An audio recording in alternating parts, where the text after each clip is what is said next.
Today we're going to look at 3 steps. 1, Big blah. 2, Big wake-up call.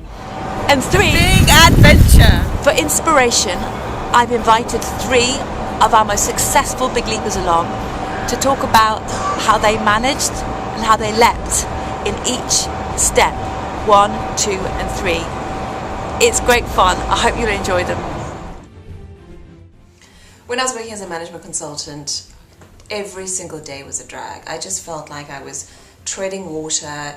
It was, Groundhog Day over and over again. Nothing ever changed. And when I just thought of the future, I could see no difference. There was nothing to look forward to. There was no excitement.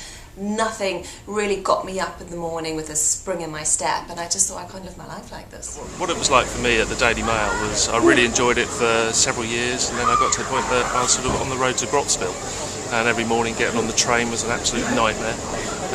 Thinking, I've got to do a long day at work and then come home, not see the family, feel really tired. And then I decided, well, that's enough. I've had enough of it, and I wanted to start and make a new break. I guess my big blah moment was beginning in 2009. I was doing well in my business. I helped people work out what they really want to do with their life, how to get paid for it, how to do something more creative, be self-employed. But I wanted something else, and I love sharing ideas, not just helping people one-to-one. The big wake-up call. I was kind of lucky because I got made redundant from a job I didn't like anyway. So I was already thrown out of my comfort zone. And the way I dealt with it was, first I went on holiday to Mauritius, denial, don't have to deal, escape from reality, and hopefully something will happen. Then when I got back, I realized that nothing had happened and I really did need to do something. And I would just actually hole up in my flat, watch videos, and try and ignore the fact that I didn't have any money and I needed to make a plan. And that went on for a while until eventually I thought, actually, I've just got to do something. And that's when I thought about, okay, I need some support. Who can I look to support me, to really give me the motivation I need to move forward and to take that leap in a new direction? And that's when I started looking to hire a life coach, got some friends around me with expertise, did some brainstorming sessions, anything to just really kind of get that fire in my belly going again. My wake-up call was suddenly, one day, I was like, that's it, I've got to do it. I've been talking about it for ages, and now is the time to actually make the move. And I actually resigned. Not 100% sure what I was going to do, but had a good idea. Everyone thought I was mad.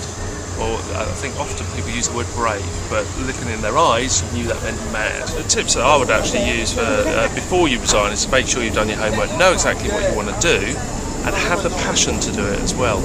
And when you do resign and you do it, what you need to do is make sure you surround yourself with positive people. A colleague of mine at a publisher was looking for a book in my subject area, and I met them. They said write a proposal, which I did, and they accepted it.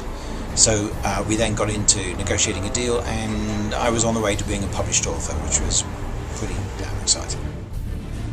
It's the big adventure. When I finally came up with the idea of starting my own personal styling business, I just had this amazing adrenaline rush. It just felt right, it connected with who I was passionate about fashion, I loved helping people, it just ticked all the right boxes. And I just really thrived on the idea of being completely independent, not relying on someone else for money, for a job, not having to, go around recruitment agents all the time and just really beg for work. I could just really be in control of my own destiny, and that gave me such a power rush. I felt so excited. I came up with the name Tramp to Vamp for my business. I was just fired up on all cylinders. Let's go, let's make it happen.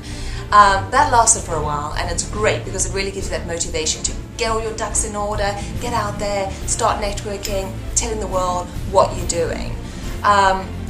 But then you have your moments when that roller coaster dips and you go quite deep down because maybe things don't happen as quickly as you want them to. Maybe those clients don't come rushing through the door like you thought they would. Maybe money doesn't turn up as easily as you anticipated. You're still struggling to pay the bills. You're still, wondering whether, am I doing the right thing, aren't I doing the right thing?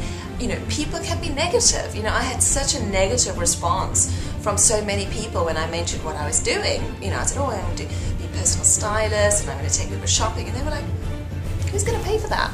that's a ridiculous idea. And then you think, ugh, what am I doing? I've completely, made the wrong decision here. I'm crazy. I should just get a job. People were really, really harsh.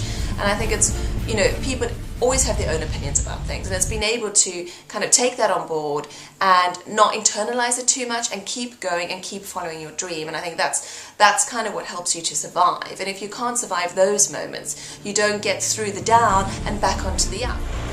It certainly is a big adventure when I went out there.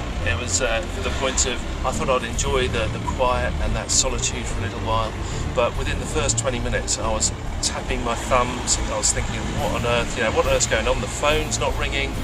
But then other days where I'll be agonising over a decision. I really don't want to do this idea. And so I think, hold on a minute, it's my company. I can do whatever I want, and I can take the direction I want. So I was going through periods of quiet, which were really difficult, and periods of actual fulfilment, because I could actually do what I wanted in my own business. So it was a real mix at the very beginning.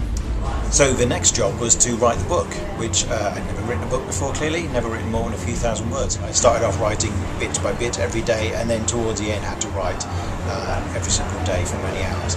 And that was quite an adventure. It was quite a challenge for me to focus on something for so long.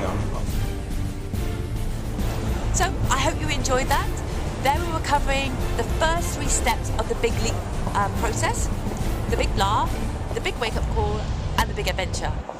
And I hope you find the Big Leapers inspiring and what they had to say useful. The next video we're going to be sending you is the next 3 steps of the Big Leap process. I bet you can't wait.